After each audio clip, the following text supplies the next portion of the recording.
Oi, pessoal, tudo bem? O meu nome é Sabrina Silva de Souza. Eu tô aqui para me apresentar para vocês.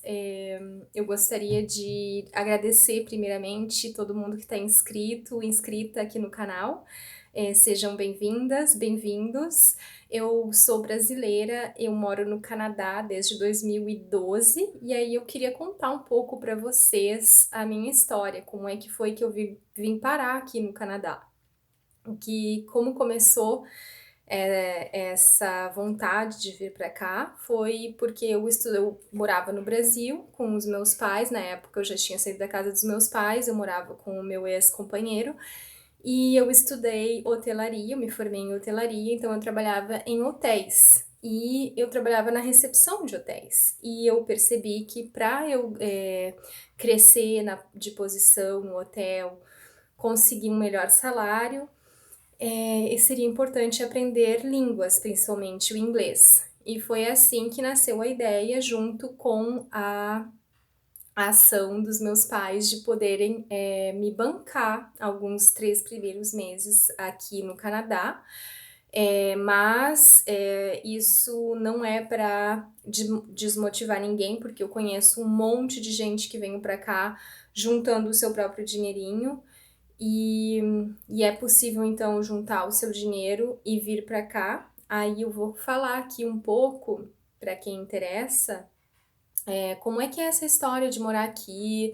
Eu moro na cidade de Montreal, no Quebec, é a província francesa aqui do Canadá. E eu vou contar para vocês quanto que precisa por mês para poder viver aqui, sobreviver. Sobreviver e viver são duas coisas diferentes, né? Mas eu vou contar o que precisa de mínimo para viver aqui, de dinheiro, como que faz para trabalhar, como é que foi o meu processo, eu vou dar dicas também.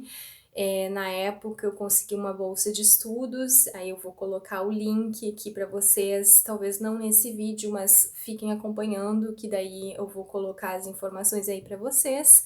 Ou quem quiser, me deixa um comentário aí que eu te escrevo o link, se tiver pressa de saber. Tá? Então, do começo, como é que foi? Eu tinha 26 anos e eu aceitei a proposta dos meus pais na época de pagarem uma viagem para o exterior. E aí, na época, tínhamos a possibilidade de escolher entre alguns países que permitiam você vir estudar e trabalhar ao mesmo tempo. Sim, porque eu não vim para passear na Disney, vamos combinar, eu vim para trabalhar também. Então, os países que davam visto de estudo e de trabalho ao mesmo tempo, na época, se eu não me engano, eram a Irlanda, o Canadá, a Austrália ou a Nova Zelândia. E daí eu acabei optando pelo Canadá, porque era um país bilíngue e isso me chamou a atenção. Aí, chegando no Canadá, eu cheguei em Toronto, em fevereiro de 2012. Aqui era o fim do inverno, então tinha um pouco de neve ainda nas ruas, era bem interessante para mim ver a neve pela primeira vez. Eu quis tocar, foi a primeira coisa que eu quis fazer.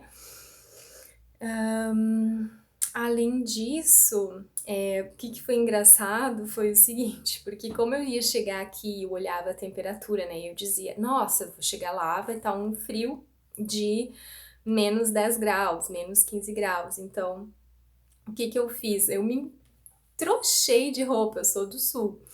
Aí, talvez vocês não compreendam tão claramente alguma das expressões, mas a gente fala me entrochei de roupa, literalmente, e entrei no avião cheia de roupa. E aí percebi que, puxa, no avião tem calefação, né? Você não passa frio. Cheguei no aeroporto tudo aquecido, não tinha frio, então aí eu não sentia frio nenhum. E aí eu comecei a me dar conta, né? Eu sentia mais frio em Porto Alegre, porque aí a gente não tem um sistema de calefação preparado para as casas. Mais frio em Porto Alegre, dentro da minha própria casa, do que viajando dentro do avião, dentro do aeroporto. Então aí começaram as minhas primeiras surpresas da viagem. Aí cheguei morrendo de calor, descasquei a cebola, tirei toda a roupa e Aí foi a minha chegada em Toronto, e aí como nós tínhamos pago uma escola, né, já do Brasil, eu fiz esquema com uma agência de viagens, a gente contatou uma escola. Antes de sair do Brasil, eu escrevi uma carta para o consulado canadense explicando que eu queria vir estudar e trabalhar, e aí eles me negaram o visto, alegando que seria muito trabalho para mim, que eu não ia dar conta de estudar e trabalhar. E aí a agência me aconselhou de reescrever a carta, e aí eu reescrevi e expliquei, olha, senhor, senhora, aqui no Brasil nós estamos acostumados a trabalhar bastante, a gente trabalha o dia inteiro, vai para a faculdade à noite, e aí eles me deram o visto. E aí foi assim que eu vim, então, com uma escola paga por 6 meses para aprender inglês, não sabia nada de inglês, cheguei aqui com inglês zero, aí com uma casa de família paga também. E aí a casa de família significa o quê? Cheguei no aeroporto, peguei, eu acho que tinha alguém me esperando, tinha um transporte também que a gente preferiu pagar em vez de eu pegar táxi, porque eu não falava nada de inglês. Aí tinha um transporte me esperando, me levou direto para casa de família. E chegando lá, fui super bem acolhida, daí a família ela prepara as suas refeições, o seu quarto está preparado, então você chega na casa de família, você não tem que fazer nada, você vai fazer as suas coisas, claro, arrumar o seu quarto e não deixar bagunça pela casa, mas o plano de refeições estava incluso no pacote. Então, eles que davam conta lá da cozinha deles, era uma família de filipinos, muito acolhedores. Eu achei estranho a diferença de comida, né? Cheguei aqui e não encontrava mais essas comidas gostosas do Brasil. Isso foi a primeira coisa que eu senti muita falta. A segunda coisa que eu senti bastante falta foi de ver as janelas abertas. Claro, aqui no inverno as janelas todas fechadas, obviamente, para a calefação fazer efeito, mas no verão, o que é curioso, as janelas ficam todas fechadas também, porque daí tem a climatização, o ar condicionado. E, bom, e aí os prédios, você entra, as janelas, muitas delas nem abrem, então isso foi uma diferença também bem grande que eu achei comparando Canadá, Montreal e Brasil, Porto Alegre. Aí, na casa de família, então, eu cheguei num final de semana e na segunda-feira já começava a aula de inglês. Aí dali tinha um menino mais ou menos da minha idade que era o filho dos donos da casa, né, da família, ele era parte da família. Então ele meio que eu fui sortuda porque ele era da minha idade, ele meio que me ajudou, assim, no início, me levou até a parada do ônibus, daí eu peguei o ônibus e desci lá na escola, e foi uma aventura em tanto, assim, em compensação tinha muita festa também, porque daí chegando na escola tinha brasileiro, assim, ó, muito brasileiro, então você acaba se enturmando com os brasileiros e eu, particularmente, tentava fazer outros amigos, outras amizades para aprender, né? Porque o meu objetivo aqui era aprender a língua, então se eu ficasse só com os brasileiros não ia rolar. Aí é isso, tinha muita festa, acabava as aulas, a gente ia pros pubs. Então me sentia assim, liberdade total, longe da minha família, ninguém me ligando, perguntando onde é que você tá, nada disso, pelo contrário, né? Num outro país, falando uma outra língua, tendo que se virar. Aí tá. Isso vim então com isso, visto de estudos e de trabalho. Aí não consegui trabalho logo de cara, porque eu não falava nada de inglês. No segundo mês ali já consegui me dar conta um pouco de falar alguma coisa e consegui um emprego de camareira num hostel, num albergue, no centro da cidade, de Toronto. Toronto é a capital econômica do Canadá. Não é a capital do Canadá, porque a capital do Canadá é Quebec, é Ottawa, e Toronto é a cidade econômica, né? Considerada o ponto de business, de negócios aqui do Canadá. Aí, trabalhando lá no hostel, o único hostel de Toronto que tem um bar um bar com céu aberto, com pátio, que eles chamam aqui, né? E aí era uma bagunça, assim, uma sorte que eu era a camareira da tarde. Então as meninas que limpavam pela manhã, até elas eram lá da Lituânia, 2 irmãs, eu me lembro. Elas chegavam pela manhã e tinham que limpar toda a bagunça das pessoas. Imagina um albergue cheio de jovens, com bar, toda a bagunça que eles tinham feito durante a noite. Tinha vômito, tinha cocô no chão, nas escadas, no banheiro, no chão do banheiro. Era assim, ó, uma coisa de louco. E aí foi a minha primeira experiência, assim, muito bizarra também, porque algumas coisas acabavam sobrando pra mim, tinha coisas que eu não conseguia fazer, porque era chocante, assim, demais.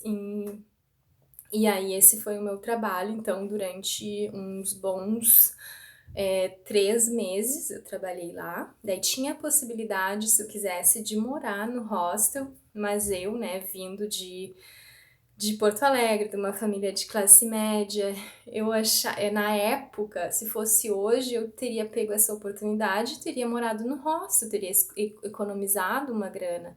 Mas daí, na época, eu ainda estava assim, um pouco melindrosa e acabei alugando um quarto para mim no centro também, o que foi uma experiência terrível, porque um quarto que tinha sido feito enjambrado, colocaram-se uma parede assim para dividir, você via que era uma parede construída, e a parede ela não tinha som, não tinha isolação para som, então era uma parede tipo papel, assim, dava para entender tudo do outro quarto, daí tá, tinha um casal no outro quarto, então vocês já sabem, e no outro quarto também tinha um casal, então tinha casal dos dois lados, e meu quarto era esse aqui no meio, que tinha sido criado, tão pequenininho que fosse, eu abria os braços, assim, ó, e tocava as paredes do quarto com os meus 2 braços abertos, era uma caixinha de fósforo o quarto.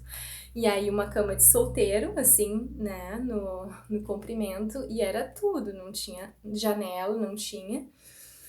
E daí, e tinha então 4 quartos e várias pessoas, porque muitos deles eram casais, né, então não era 4 quartos, 4 pessoas, eram 4 quartos e, digamos, 7 pessoas na casa. E aí as pessoas não limpavam a louça.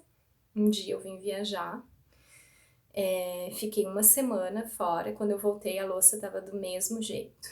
Aí eu decidi de lavar a louça, encontrei mundos e fundos embaixo da louça, enfim, contando pra vocês um pouco do que foi o início dessa viagem de vir pra cá.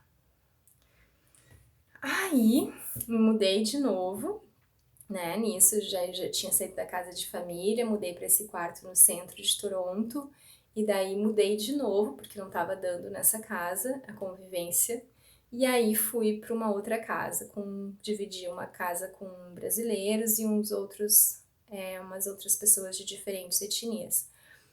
E tá, daí foi melhor. Aí em seguida disso, passou 6 meses, estava na hora de eu voltar para o Brasil. Quem disse que eu queria voltar para o Brasil? Não queria voltar para o Brasil. E aí dei um jeito de vir para a cidade de Montreal, porque aqui teria a chance de aprender francês. Então, como eu já estava trabalhando, me virando um pouco nos 30, a minha família continuou me ajudando, mas mais o meu trabalho. Aí consegui mudar de Toronto para Montreal. E aí vim para Montreal matriculada numa escola, mesmo esquema, com casa de família me esperando. E aprendi francês durante 6 meses. E nisso me mudei, assim, várias e várias vezes. Vou contar aqui também como é que foi. Cheguei aqui em Montreal, então nessa casa de família, em 2012.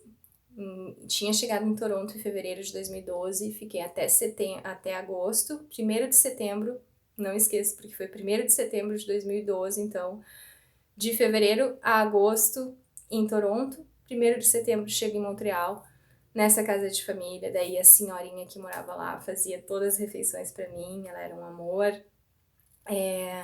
E teve um incidente, inclusive, que se passou lá, que agora chega a ser engraçado, mas na época foi, foi meio, assim, difícil, né? Porque eu já tinha quase 30 anos e ela meio que me jogou na cara, assim, uma hora, porque acabou que ela precisou sair e ela me pediu para tomar conta do marido dela.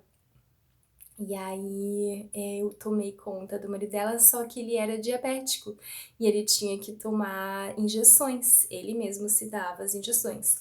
E aí o que eu tinha que fazer era levar o prato de comida para ele lá no quarto, na bandejinha, ó, com a comida e as injeções que ele ia tomar, que ele ia se aplicar. Cheguei lá, ele tinha um pouco de demência também. E aí eu fiquei preocupada, porque eu cheguei lá e ele disse que não ia tomar o remédio. E aí eu pensei, meu Deus, se acontece alguma coisa com ele, que ele não vai tomar o remédio, e eu vou ser a culpada, eu vou ser a responsável.